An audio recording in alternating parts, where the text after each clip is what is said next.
Hello. അപ്പോൾ ഇന്നൊരു day in my ലൈഫാണ് ചെയ്യുന്നത്. കുറച്ചായി നമ്മൾ ഡേ ഇൻ മൈ ലൈഫൊക്കെ അപ്ലോഡ് ചെയ്തിട്ട്. ഇപ്പോൾ എക്സാമൊക്കെ ആയതുകൊണ്ട് തന്നെ നമ്മൾ എക്സാം വ്ലോഗും കാര്യങ്ങളൊക്കെ ആയിരുന്നു വീഡിയോ ചെയ്തിട്ടുണ്ടായിരുന്നത്. അപ്പോൾ വെക്കേഷനൊക്കെ ആയി ഇനിയൊരു ഡേ ഇൻ മൈ ലൈഫൊക്കെ ചെയ്യാൻ വിചാരിച്ചിട്ടാണ് ഈ വീഡിയോ ഞാൻ എടുക്കാൻ സ്റ്റാർട്ട് ചെയ്യുന്നത്. നമ്മൾ സാധാരണ ചെയ്യുന്ന റുട്ടീനിലൊക്കെ ഒരു ബ്രേക്ക് വന്നു കഴിഞ്ഞാൽ പിന്നെയും അത് റീസ്റ്റാർട്ട് ചെയ്യുക എന്നുള്ളത് ഒരു വലിയ കാര്യമാണ്. എക്സാമും കാര്യങ്ങളൊക്കെ ആയിട്ട് നമ്മൾ ഡെയിലി ചെയ്യുന്ന കാര്യങ്ങൾ തന്നെ കുറേ ബ്രേക്ക് വന്നിട്ടുണ്ടായിരുന്നു. അപ്പോൾ ഇനി എന്തായാലും വെക്കേഷനാണ്, അതൊക്കെ ഒന്ന് റീസ്റ്റാർട്ട് ചെയ്തെടുക്കാമെന്ന് വിചാരിച്ചിട്ട് ഒരു ഡയറിയിൽ എല്ലാം ഒന്ന് ലിസ്റ്റ് ചെയ്ത് വെക്കുന്നുണ്ട്. വീഡിയോ എടുക്കാനുള്ള പ്ലാനിങ്ങും റീസെറ്റിൻ്റെ പ്ലാനിങ്ങും ഒക്കെ ചെയ്ത് കഴിഞ്ഞപ്പോൾ തന്നെ ഏകദേശം ലഞ്ച് കഴിക്കാനുള്ള ടൈം ആയിട്ടുണ്ടായിരുന്നു. പിന്നെ ഞാൻ ലഞ്ച് കഴിച്ചിട്ടാണ് ബാക്കി വീഡിയോ എടുക്കാനും കാര്യങ്ങൾക്കൊക്കെ നിൽക്കുന്നത്. വെക്കേഷൻ ആയതുകൊണ്ട് തന്നെ എത്ര നേരത്തെ എണീക്കലൊന്നുമില്ല. അപ്പോൾ എണീറ്റ് കുറച്ച് ബ്രേക്ക്ഫാസ്റ്റ് കഴിച്ച് കുറച്ച് കഴിഞ്ഞാൽ തന്നെ നമുക്ക് ലഞ്ച് കഴിക്കാനുള്ള ടൈം ആവും. ലഞ്ച് കഴിച്ചിരിക്കുമ്പോഴാണ് ഉമ്മ അവിടെ അച്ചാറിന് വേണ്ടിയിട്ട് മുളക് കട്ട് ചെയ്യുന്നുണ്ടായിരുന്നു. ഉമ്മൻ്റെ അച്ചാറിന് ഇപ്പോൾ കുറേ ഫാൻസ് കൂടിയിരിക്കുന്നു. അപ്പോൾ ഓർഡറൊക്കെ കിട്ടുമ്പോൾ ഇങ്ങനെ ചെയ്ത് കൊടുക്കുന്നതാണ്.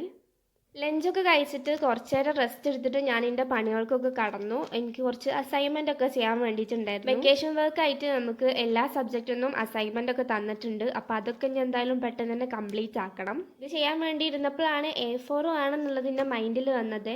ഞാനാണെങ്കിൽ ഇപ്പോൾ ഈ ക്രാഫ്റ്റും സംഭവങ്ങളൊക്കെ ചെയ്യുന്നതിന് കുറച്ച് ഒരു ടച്ച് വിട്ടേക്കണു. അതുകൊണ്ട് തന്നെ A4 കളർ പേപ്പറും ഒന്നും സ്റ്റോക്കില്ല. A4 തപ്പി അവസാനം ഒരു 3 കിട്ടി.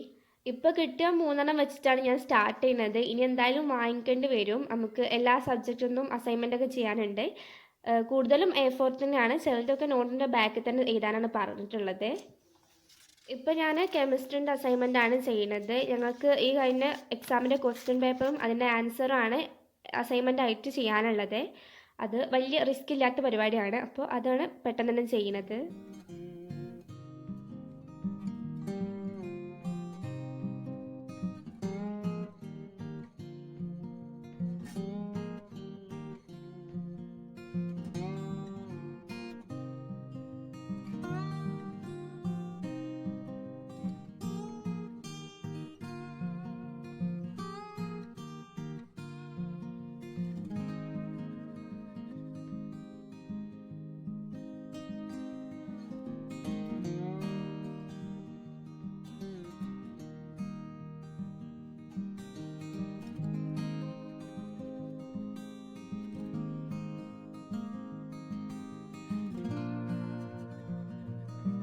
അങ്ങനെ കുറച്ച് നേരം അസൈൻമെൻ്റ് എഴുതിയപ്പോഴേക്കിന് നമ്മുടെ ആ 3 പേപ്പർ കംപ്ലീറ്റ് ആയിട്ടുണ്ടായിരുന്നു. പിന്നെ എൻ്റെ കയ്യിൽ A4 പേപ്പർ ഇല്ലാത്തതുകൊണ്ട് ഞാൻ അസൈൻമെൻ്റ് എഴുതൽ അവിടെ താൽക്കാലികമായിട്ട് നിർത്തി വെച്ച്. പിന്നെ ഒരു രാത്രിയൊക്കെ ആയപ്പോഴാണ് ഞാൻ എൻ്റെ സിസ്റ്ററിനെ കൊണ്ട് A4 വാങ്ങിപ്പിച്ചിട്ട് പിന്നെയാണ് ബാക്കി എഴുതാൻ വേണ്ടിയിട്ട് ഇരിക്കുന്നത്. അപ്പോൾ ഇത്രേ ഉള്ളൂ ഇന്നത്തെ ഒരു വീഡിയോ. ഇഷ്ടപ്പെട്ടാൽ ലൈക്ക് ചെയ്യാനും സബ്സ്ക്രൈബ് ചെയ്യാനൊന്നും മറക്കരുത്. പിന്നെ നിങ്ങളുടെ അഭിപ്രായങ്ങളൊക്കെ കമൻറ്റ് ചെയ്യുക. അപ്പോൾ നെക്സ്റ്റ് വീഡിയോയിൽ കാണാം. ബൈ.